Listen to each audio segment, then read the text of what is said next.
Halo guys, kembali bersama gue aja si netizen yang suka ngebahas bola.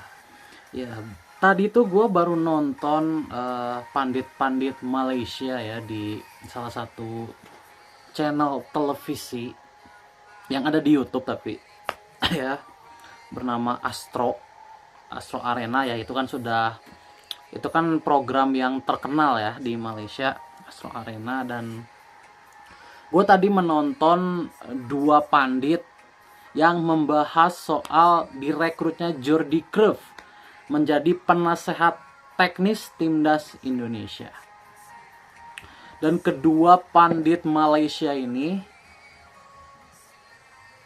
berkata bahwa mereka sangat kagum dengan PSSI yang begitu serius ingin membawa timnas Indonesia ke Piala Dunia 2026 dengan melakukan segala resiko, ya mereka bilangnya seperti itu, dengan melakukan segala resiko dan mempersiapkan timnas ini sebaik-baiknya. Mulai dari mereka mengambil resiko, PSSI mengambil resiko kan dengan mengganti Sintayong dengan pelatih Belanda, kemudian asisten-asistennya juga diganti semua jadi orang Belanda semua gitu ya.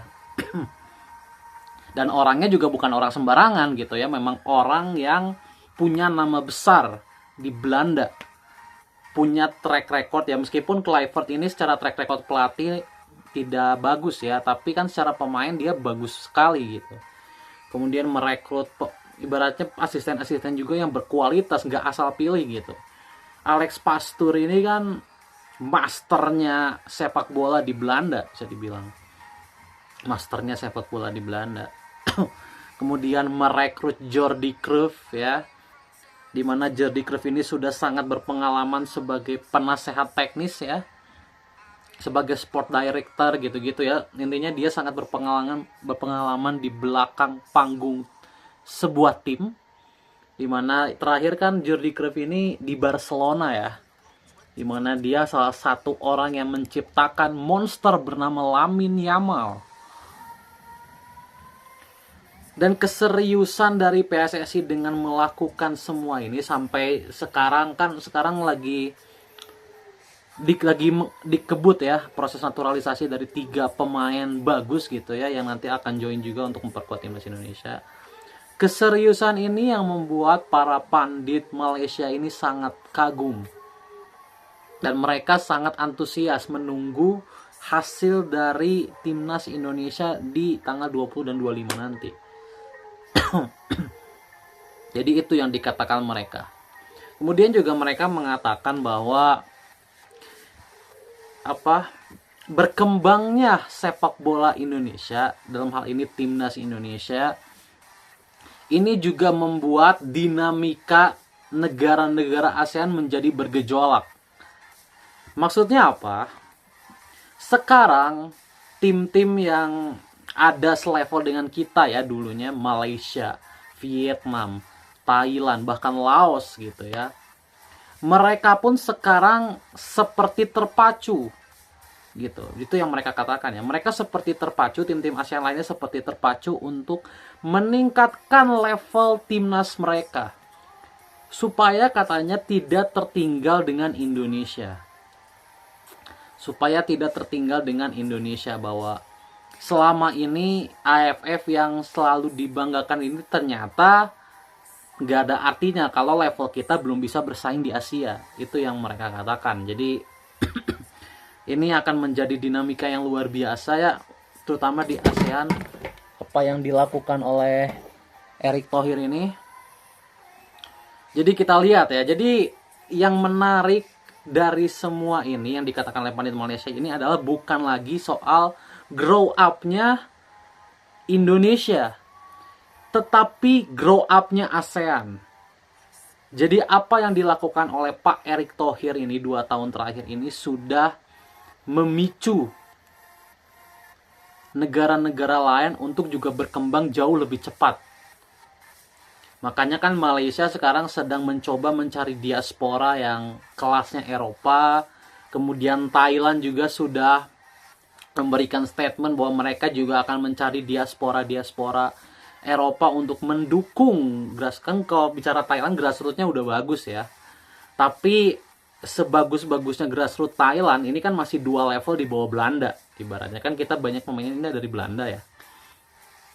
Jadi untuk menutup ini sambil mereka mengembangkan grassroots mereka supaya levelnya di Asia bagus, mereka juga akan mengambil pemain-pemain diaspora yang ada di luar.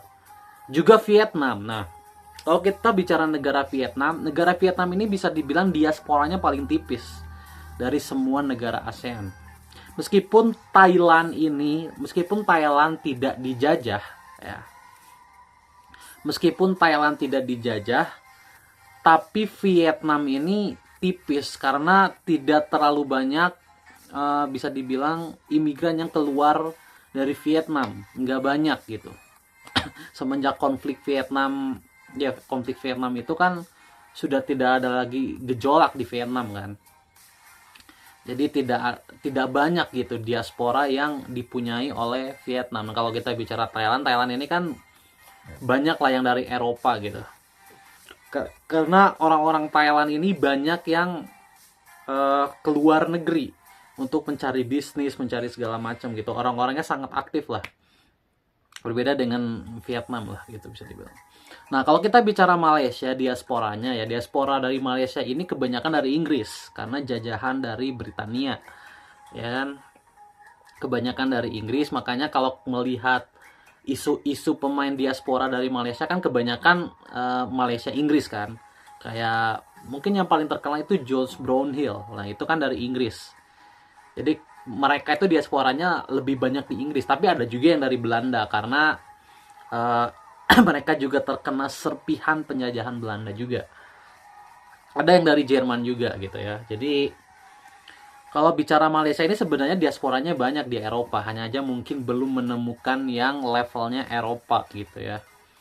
Belum menemukan yang levelnya Eropa. Nah, kita lihat nih di 5 tahun terakhir dinamika negara-negara ASEAN ini bakal seperti apa. So far kan kalau kita bicara sampai 2027 lah. Sampai Piala Asia 2027 nanti Indonesia masih akan dominan di ASEAN. Indonesia masih akan menjadi negara yang paling merepotkan, negara ASEAN yang paling merepotkan di Asia. Tetapi setelah 2027 ya, menurut gue dinamika ini akan berubah. Dimana mungkin Thailand sudah memiliki mungkin diaspora yang mereka butuhkan. Malaysia juga mungkin sudah memiliki diaspora yang dibutuhkan. Vietnam juga, kan mereka juga Vietnam kebanyakan nyari di liganya kan. Liga Vietnam gitu ya. Nah, Vietnam juga nih lagi berusaha mencari regenerasi dari skuadnya yang sekarang. Di eranya Nguyen Quang Hai dan kawan-kawan. Bisa dibilang eranya Nguyen Quang Hai ini sudah hampir habis lah. Gitu, mereka juga akan bergeser generasinya. Nah, ini kita lihat nih konstelasi dari negara-negara ASEAN ini. Apakah negara-negara ASEAN ini bisa mengejar Indonesia yang sekarang? Karena kalau bicara Indonesia di level sekarang, jelas udah 2 level di atas Malaysia, Thailand, Vietnam, ini udah 2 level di atas. Di pertandingan kualifikasi Piala Dunia aja, bisa dibilang kita hanya 1/4 kekuatan, itu kita udah bisa mengalahkan Vietnam 0-3. Apalagi dengan full squad seperti sekarang, udah ada Hilgers, udah ada Verdong, udah ada Kevin Dix gitu ya, udah ada Romani, udah ada Martin Paes, udah ada Dean James, Pelupesi gitu ya. Udah banyak banget, udah ada Eliano Reinders gitu ya.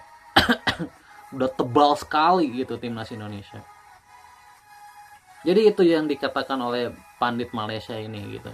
Dan gue lumayan percaya karena gue udah menonton pandit-pandit ini udah setahun atau 2 tahun terakhir ya. Dan mereka semenjak Indonesia grow up tuh selalu berbicara soal Indonesia. Dan hampir 90% yang mereka katakan itu benar.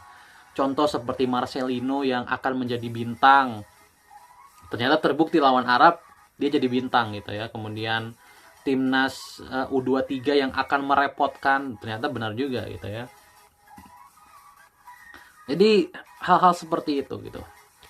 Oke, dan ini adalah kebanggaan untuk gue sebagai supporter ya. Oke, bye.